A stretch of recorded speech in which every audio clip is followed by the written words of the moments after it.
Saat ku tak melihat jalanmu, saat ku tak mengerti rencanamu, namun tetap ku pegang janjimu.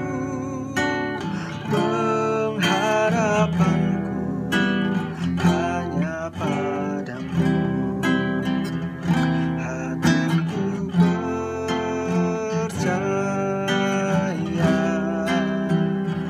hatiku percaya, hatiku percaya, selalu ku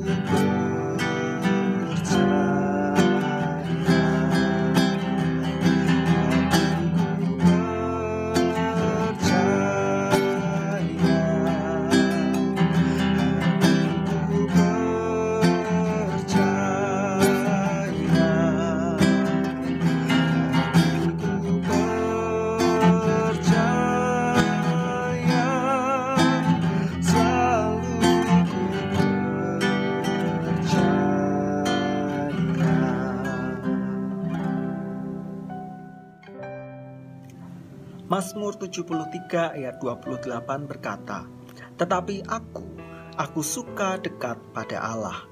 Aku menaruh tempat perlindunganku pada Tuhan Allah, supaya dapat menceritakan segala pekerjaannya." Asaf merupakan keturunan Gersom dari golongan orang Lewi yang dipilih Daud sebagai pemimpin paduan suara yang menyanyikan pujian di bait Allah. Beberapa mazmur ia tulis dan masuk ke dalam kitab Mazmur. Salah satunya ada di pasal 73 ini yang diberi judul perikop pergumulan dan pengharapan. Di pasal ini Asaf bersikap jujur kepada Allah bahwa ia merasa iri ketika memperhatikan orang-orang fasik yang berlimpah materi, tidak mengalami sakit penyakit, bahkan dikatakan tubuhnya gemuk serta dikelilingi dengan kemujuran.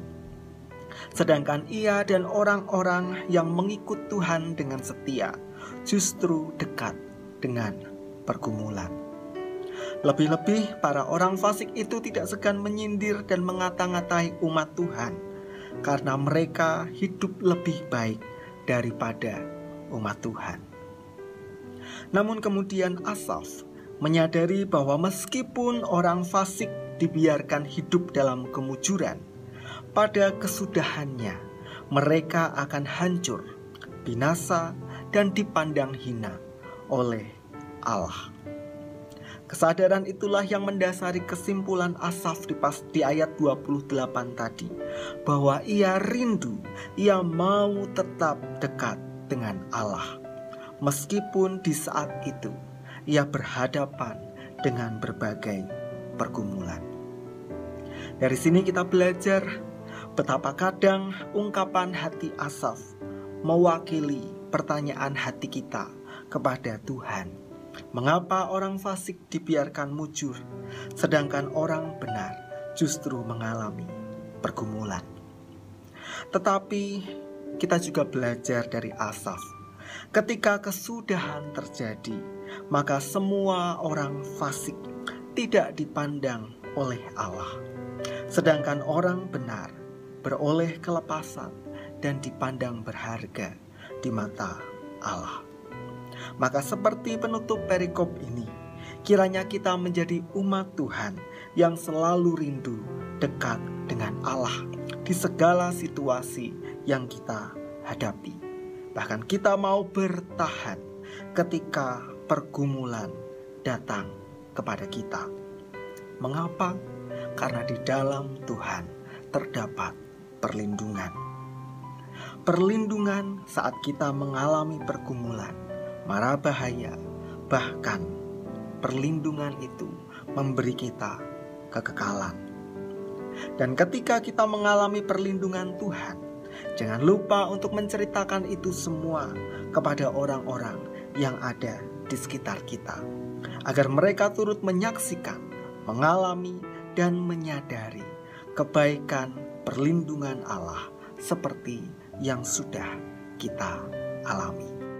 Mari kita berdoa. Terima kasih ya Tuhan, jika firman-Mu mengingatkan kepada kami betapa berharganya kami di mata Engkau. Meskipun kami menghadapi berbagai pergumulan, persoalan, kami senantiasa mendapat perlindungan dan kelepasan di dalam Tuhan. Kiranya hati kami selalu percaya dan pengharapan kami hanya ada di dalam Tuhan. Berkatilah kami dalam setiap aktivitas kami sepanjang hari ini, dan biarlah kami juga memberkati orang di sekitar kami. Di dalam nama Tuhan Yesus, kami berdoa dan mengucap syukur. Amin. Selamat bertahan di dalam Tuhan.